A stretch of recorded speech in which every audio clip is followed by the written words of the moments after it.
It might surprise you to know that my heart and my mind have had a conversation.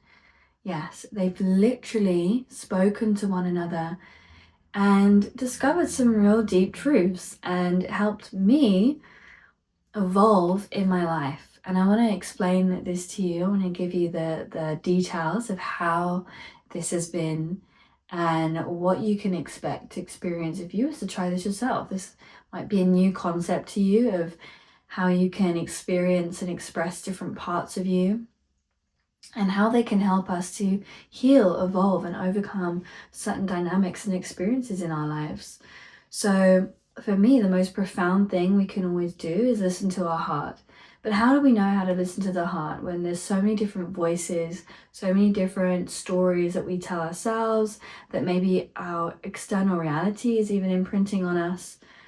Because we don't always even know that there's a voice that's always spoken to us that could have come from childhood. It could have come from an adult in our life that imprinted our child. And then when we grew up, that is still relaying it. So we can also depict some of that. We can really start to see these different layers through this process that I'm going to be sharing with you today.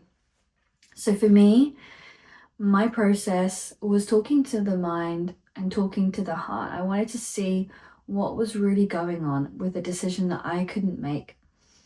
The mind was in focus mode, trying to solve problems, felt like it didn't know, felt like it wanted to continually seek outside sources of information to get understanding. And it was like, why? Why don't I know? I want to know. And I'm asking all these different people, I'm trying all these different things and they're not working. This isn't happening. Why are all these standard things that should work are not working for me? When we came into the heart and I started to speak from that heart and I was really feeling the presence of my heart spoke through me and said that my heart spoke such beautiful truth, and I feel this, and I just want to share with you, because sometimes we think, how can we really understand? But honestly, once you actually have these dialects, have these conversations, you will start to see the difference in the vibration, in the feeling and the sense through your body, right, when you do this. And so my heart, it felt so clear, it felt so precise, so understanding and loving. And it reminded me that I do know the way. And that I was actually, through the mind was overthinking. And that's the driving force in this situation, was actually the mind was overriding the heart. So we had to clear the two parts to see what was really going on, right? And so the heart reminded the mind, you're overly focusing on trying to get solutions. You're putting so much energy in these solutions, in these problems, in these issues, that you're actually taking yourself away from your heart's truth, from what you already know to be true. And once you start to focus more on those things, that is going to start to evolve. So it's like, once you start to focus on those things that bring you joy, those things that were creating something that you enjoyed, that you was passionate about, that's going to keep growing, that's going to keep evolving, and those other things will start to solve themselves through what you're doing. But when you keep focusing on the solution, trying to create a solution, you were taking yourself away from the solution, because it didn't seem like the traditional answer. It didn't seem like the logical, mind sensory perspective of, creating strategies, creating outcomes and understanding. It doesn't know, because it can't see the definite outcome through the practice of intuition led, driven processes. Okay. And this is what the heart was reminding. And I think the heart tends to do this quite often, is remind us of our innate abilities and remind us of our intuition, remind us that we do know the way. This is our navigation system, right? Side note here, of other experiences that I have had where I have completely followed my heart. I completely followed the intuition of my inner being.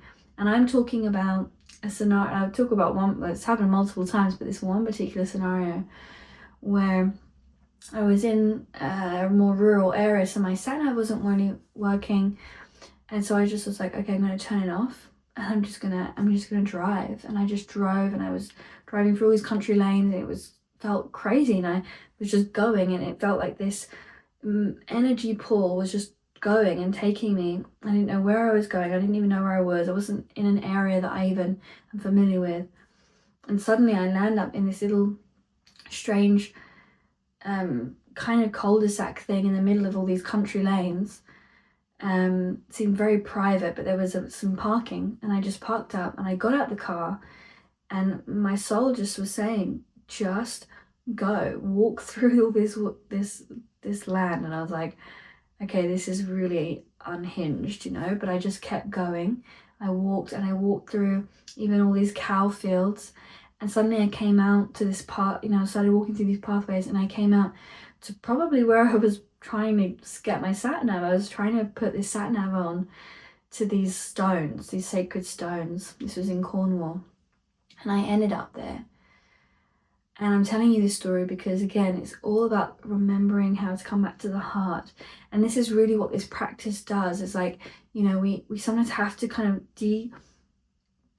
fragment the parts to see who's navigating this story right now, and like, is this serving my best interest? And then when you get the true essence of your being talking, you can then go, okay, this is the feeling, the sensing, and the expression that I should be leading this experience with. So I'm going to come back to that now. And it allows us to come back to that every time, because it's okay when that happens. It's a normal part of human conditioning so often to work with that mind, work with the ego survival mechanisms, to work with those parts that have conditioned us through our childhood, because they were our protectors, as we were growing up. And this is how we continue to try and protect ourselves, is by trying to listen to those parts that try and give us the logic, try and give us a sense of direction.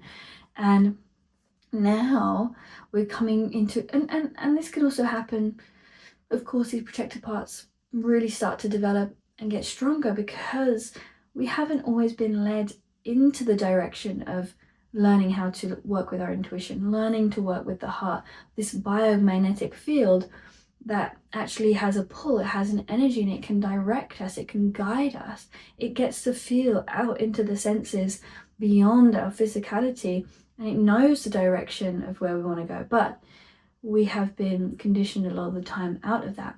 Hence the sat nav on the phone. If I tried to go with that sat nav on the phone, maybe I would have never have got to that place, because I would never have found parking. I wouldn't have known where to go. The sat nav was cutting in and out. I could have just gone, oh, the sat nav doesn't know where to go. I don't know where to go. But instead I chose to listen.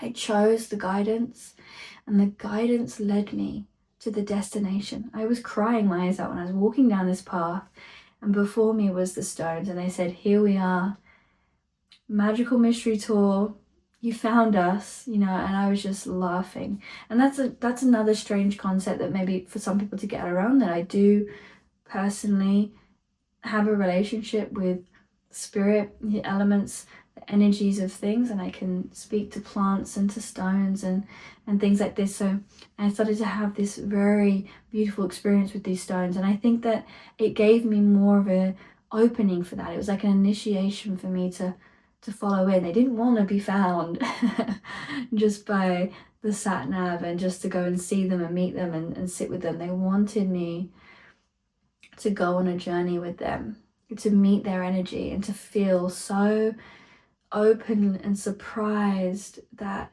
their energy just enveloped, and the remembrance was so crystal clear of this very sacred space that I was in. So 2 kind of stories here to share with you today, but it was a real reminder here of how we can come back to the heart, how we can have that conversation that leads us home to our soul, okay? The soul is sitting within our heart space. The wisdom within us is the guidance. And it's kind of an interesting one, because there's obviously that paradox as well of having the third eye. And so we think the mind, why are we not speaking from that mind, the higher mind, the mind's eye? We want them all in coherence with each other.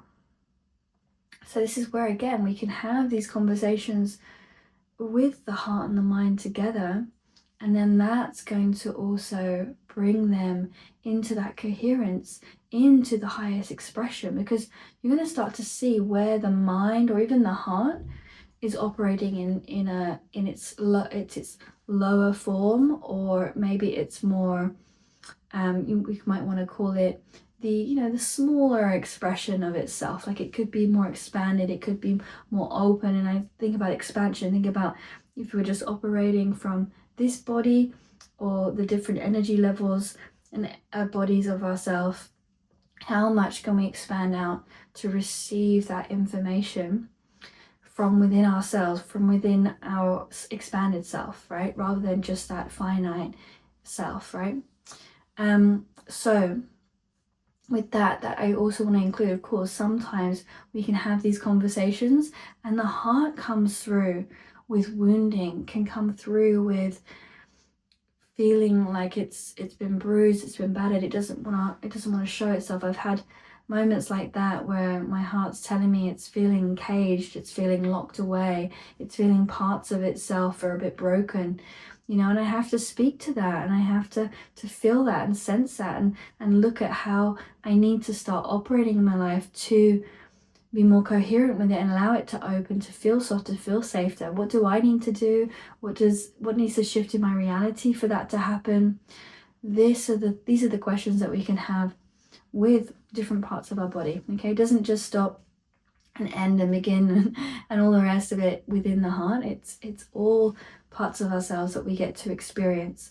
I sometimes do this with in my Sacred Feminine mentorships as well, where we explore this with our Sacred Feminine anatomy and having these dialogues and conversations, and that's very powerful.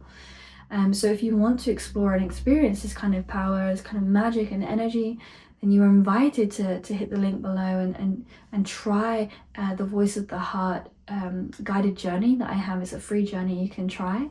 And if that really sparks your interest and you love exploring that, it's touched something very deep inside you, and you want to go down and do the deep work with yourself, with your soul, with your heart, then you are invited to then, of course, come and join and work with me. I'm here offering one-on-one sessions, and I want to be this provider of awakening our hearts, being and living from our heart, because I think that this is what we all deserve.